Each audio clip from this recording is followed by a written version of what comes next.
Donc après avoir parlé de masturbation, on va parler de relations avec d'autres humains. Est-ce qu'il y a des personnes polyamoureuses ou polyamoureux dans la salle?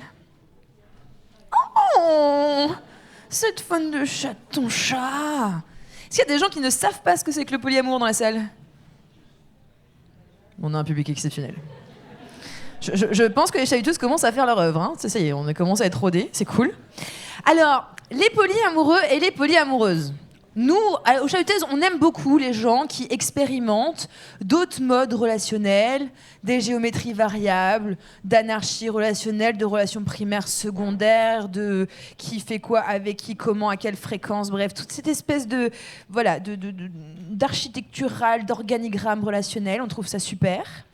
Et force est de constater que parfois, dans le milieu polyamoureux, surtout du côté des hommes cis, je ne veux viser personne, bien évidemment, bon, le polyamour, c'est une étiquette utilisée à des fins pas vraiment polyamoureuses. Voilà. Et puis, vu que tout le monde va en prendre pour son grade ce soir, il semblerait que du côté des femmes cis, il y en ait certaines pour qui le polyamour soit plutôt utilisé à des fins de compensation de dépendance affective, de peur de l'abandon. Non, parce que si on en a plusieurs, comme ça, on est sûr de recevoir de l'amour, et s'il y en a un qui se barre, on en a un autre sur lequel se rattraper. Le prenez pas mal, j'ai fait ça pendant 5 ans. Voilà. Et après, il y a plein de gens très bien qui font vivre du polyamour en conscience et en faisant le taf, etc. Mais là, l'idée, c'était justement, avec la prochaine intervenant, de pouvoir pointer un peu ces zones d'ombre. Et en fait, qu'on soit polyamoureux, polyamoureuse ou pas, qu'on soit hétéro ou pas, qu'on soit bisexuel, pansexuel, hétérosexuel, sapiosexuel, bon, bref, tous les trucs avec sexuel à la fin, je pense qu'il y a un truc de base, c'est d'aller travailler sur soi, et mettre de la lumière sur ces zones d'ombre, ces complexes, ces insécurités, le pourquoi on est jaloux ou jalouse, pourquoi est-ce qu'on est réactif ou réactive sur tel ou tel sujet, et d'apprendre à connaître cet espace-là, pour être en conscience de soi, pour ensuite pouvoir être en véritable disponibilité pour co-construire avec l'autre. Et donc là, on va parler de rêves de princes et de princesses, de châteaux qui flottent ou qui s'effondrent, et on va surtout vous parler du secret, s'il y en avait un, pour avoir des relations saines et épanouies. Mais ça, je vais laisser Géraud vous en parler. Sous applaudissements, s'il vous plaît.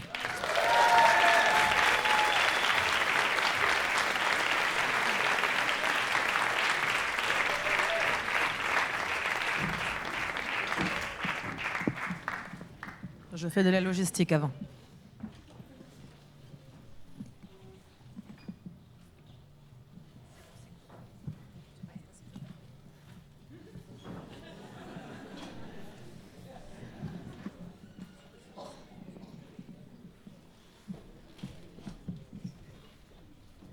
C'est bon, on m'entend?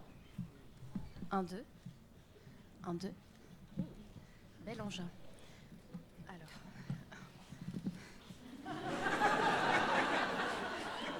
On m'avait pas dit.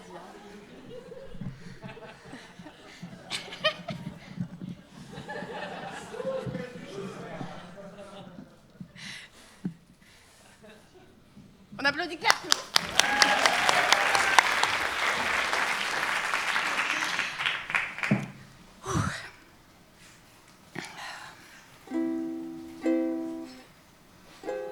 Ouh là là. Ah, ça faisait pas ça.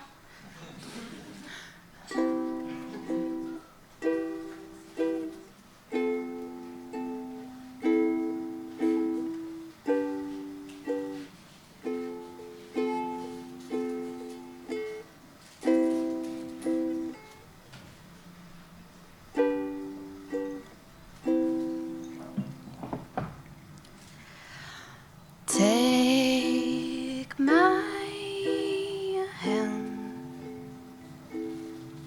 and my whole, oh là là, and my whole life too, 'cause I can't help falling in love with you.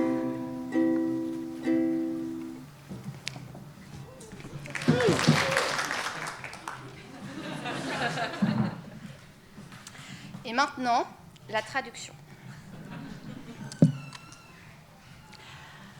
Prends ma main et toute ma vie aussi. Parce que moi, je ne peux pas m'empêcher de tomber amoureuse de toi.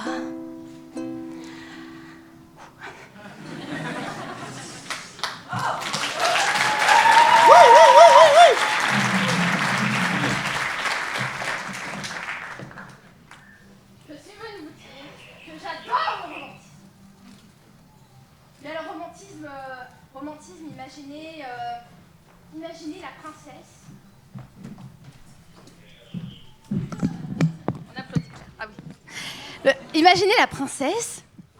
Donc la princesse.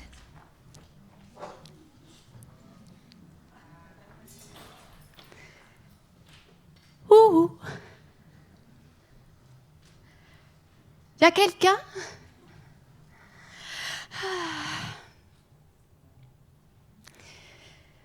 J'attends. Le prince.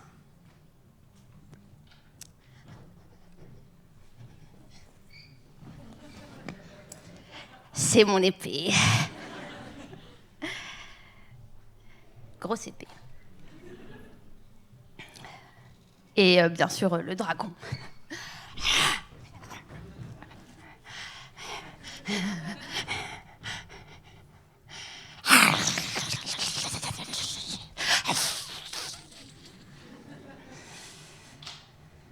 Dragon 2023, certifié. Non, voilà, moi j'ai toujours eu cette vision très romancée du couple, de la femme qui attend, du monsieur chevalier, etc. Et alors déjà, ça m'a appris plusieurs choses. Déjà, le fait que... Je suis un peu essoufflée. Le fait que si moi, je ne suis jamais partie à l'étranger, c'est parce que si j'étais tombée amoureuse là-bas, je ne serais jamais revenue. Déjà. Ensuite, j'ai testé plusieurs choses pour venir à bout de cette espèce de dragon qui est la peur de l'abandon, quand vous êtes comme ça très attaché à la vision du couple. C'est que déjà, j'ai essayé le polyamour. Donc je m'étais dit, j'en ai un, j'en ai deux, j'en ai trois. Ok, bon là, c'est bon. S'il y en a un qui me quitte, je suis parée, quoi. Alors, spoiler alerte, ça n'a pas marché. Ça n'a pas marché pour moi du tout. Alors, voilà, la peur de l'abandon, c'est pas quelque chose qui se combat comme ça pour moi, en tout cas. Voilà. Et jusqu'à ce qu'à un moment, à force d'enchaîner les relations qui marchaient pas, je me suis retrouvée à l'hiver 2021. Donc, imaginez-moi dans ma petite chambre de bonne du 17e. Il fait froid. Je joue des chansons tristes et romantiques sur le toit de ma plus haute tour au 7e étage, au ukulélé. Je vois la tour Eiffel, grande dame de fer, aussi seule que moi. Il y a bien un garçon que je vois depuis l'été, en fait. Mais c'est de plus en plus rare. Hein. C'est vraiment... On va mettre ça sur le côté. En fait, j'y pense beaucoup. Et quand je vous dis j'y pense beaucoup, c'est-à-dire ça m'obsède, quoi. Genre vraiment, j'arrive plus à me concentrer sur mes loisirs, mon travail, mes amis. Même les moments où je sors avec mes amis deviennent un petit peu moins bien quand lui, il n'est pas là. Et c'est compliqué, parce que un soir, je tape même une crise d'angoisse. Et je me mets à pleurer, je ne peux plus m'arrêter, à mes potes, en leur racontant ce qui m'arrive. Vous imaginez, moi, féministe de tous les groupes féministes parisiens, accrochée comme ça, un mec cis, comme une moule à son rocher. La honte, quoi. Et je me dis que c'est pas possible, ça doit pas être normal, quoi. C'est vrai, l'amour, c'est censé rendre heureux, non? Non?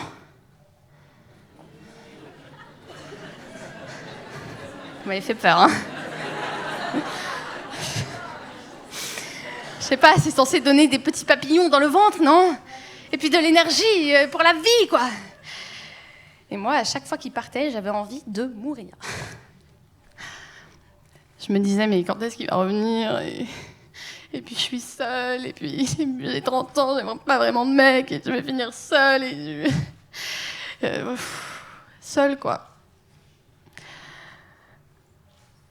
Et en fait, à force de tergiverser comme ça, je me suis dit, mais qu'est-ce qui me fait le plus peur, en fait?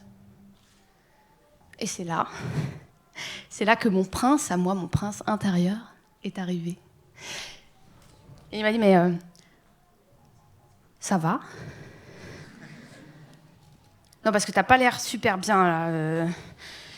Mais oui, mais il est parti, et du coup, moi, je suis... Hein? Ok. Alors, ouais, non, je vois que c'est compliqué, hein, ce que tu vis, clairement. Mais non, qu'est-ce qui t'inquiète le plus dans cette situation?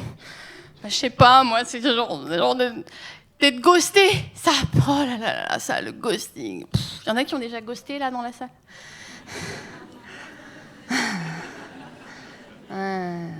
Ouais. Non, mais je sais pas, est-ce que vous voyez la différence entre ça et le deuil? Parce que perso, moi, je vois pas trop de différence entre un être cher disparaît et un être cher disparaît.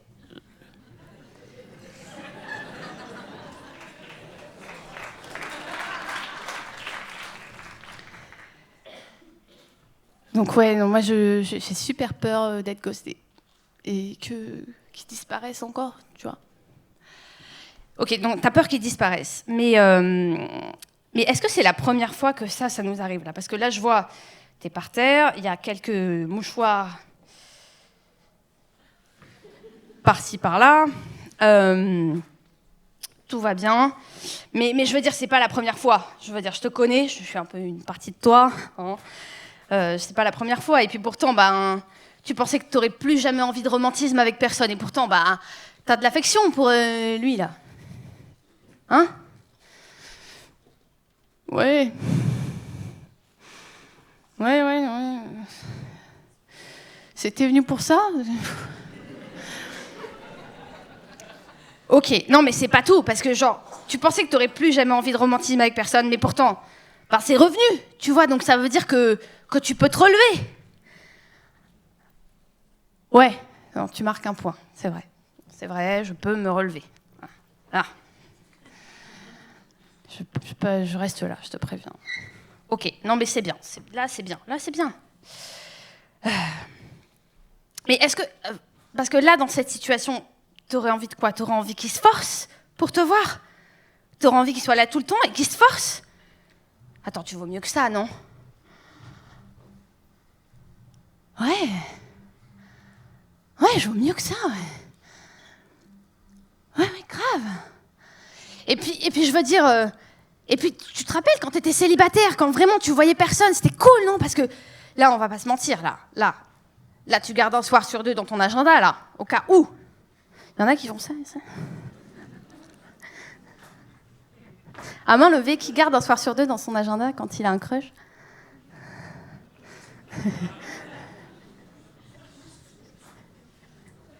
Il y a tous ceux que je vois comme ça. Moi, je faisais ça. Donc mon prince me dit, ok, donc là tu gardes un soir sur deux dans ton agenda, on n'est pas sur de l'épanouissement. Voilà, toi je sais que t'aimes bien sortir, t'aimes bien faire des plans partout et tout. Ouais, mais grave. Et puis quand je suis célibataire, je suis genre euphorique, quoi. C'est trop bien et je m'éclate et je vais en soirée et puis je fais du cul et puis c'est cool, quoi. Ouais, grave, c'est cool. Et puis même quand tu peux vraiment être comme ça, dans ton état de flow comme ça, et ben quand tu vas au sport, quand tu vas au parcours, là, parce que tu kiffes le parcours, et ben t'y vas pas seulement parce que tu sais que ça te fera pas penser à lui, t'y vas parce que tu kiffes le parcours. Ouais, je kiffe le parcours, je fais des sauts comme ça, je kiffe le parcours.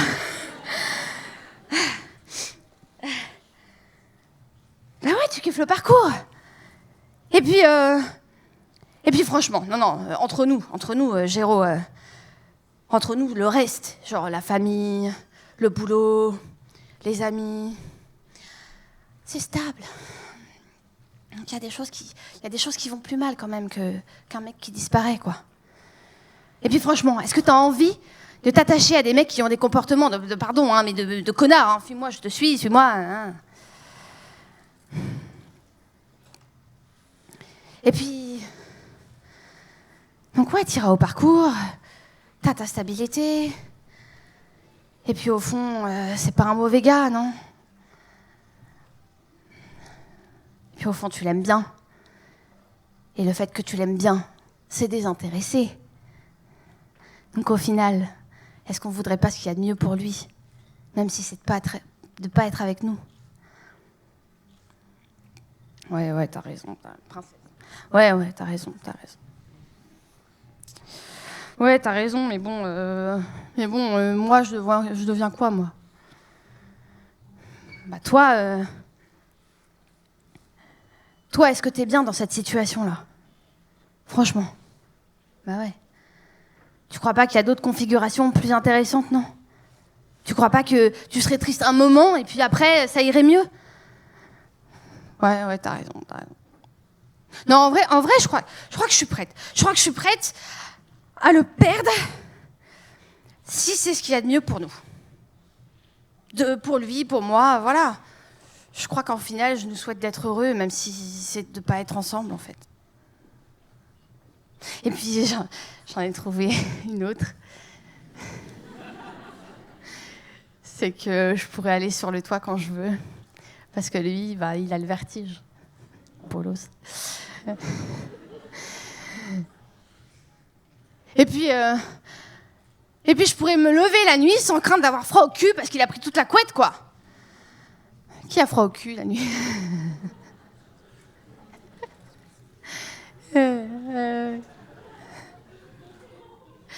En vérité, c'est en faisant cette petite liste d'avantages à cette situation que je redoutais tant que j'ai pu être un petit peu plus à l'aise avec cette éventualité. Et j'ai l'impression d'avoir vécu 2 relations. La première avec ce grand dragon qui est la peur de l'abandon. Et la deuxième en ayant fait cette liste. Aujourd'hui, je suis en couple mono avec cette personne. Et je suis très heureuse.